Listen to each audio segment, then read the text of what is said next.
Mr. President, as you know, President Juncker proposed merging the President of the European Commission with the President of the European Council. What do you think of that?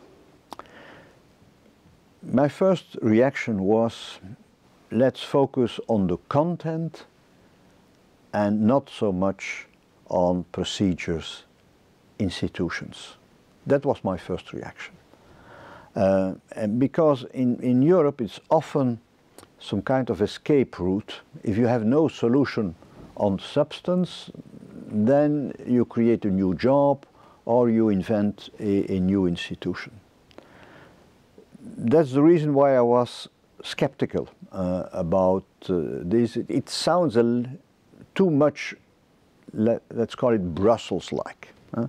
Because in the rest of Europe, 500 million citizens are not so much concerned by a merger of a commission or council whatsoever. My second reaction was that it creates more problems than solutions. And as the European Union is some kind of mixture of what we call in our language community method and intergovernmental method, this tension between what's the European interest and that the Commission is there in the leading role to defend the European interest as such. And then you have all this national interest. Of course, the European Council tried to find a European solution, but starting from national interest. So the Union has that kind of balance. If you change that balance, then it could be that you create more problems than solutions. Three, I discussed this topic in the past, because it's not a new proposal. For instance, with my good friend, late Prime Minister of Belgium, Jean-Luc Dehaene. And I told him, Jean-Luc, you think that merging those two functions, the President of the Commission will become President of the European Council. It could be that the President of the European Council become the President of the European Commission. And that's not your intention. Another reflection was, now we have these Spitzenkandidaten. I was not always happy with it, but we all accepted it. And most likely we will have a Spitzenkandidat also for the upcoming elections. But this is considered, and I don't think it is it's true, but it's considered as some kind of power grab of the European Parliament regarding the European Council, because they consider the President of the European Commission and the Spitzenkandidat, or the leading candidate of the strongest party, as their candidate for the presidency of the Commission. And in the perception, the European Council didn't play the leading role anymore in appointing the President of the European Commission. Again, it is not completely true, but that's a perception.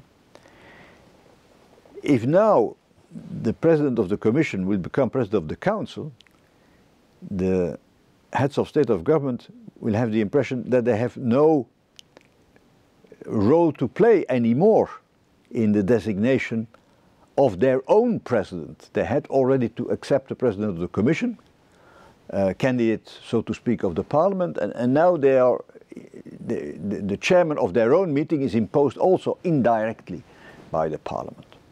So there will be strong resistance. I cannot imagine that this idea of merging the two functions will be accepted by unanimity.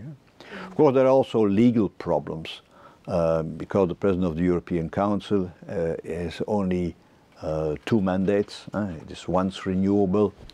The President of the Commission has a mandate of 5 years, and it is renewable. He can even have a 3rd term if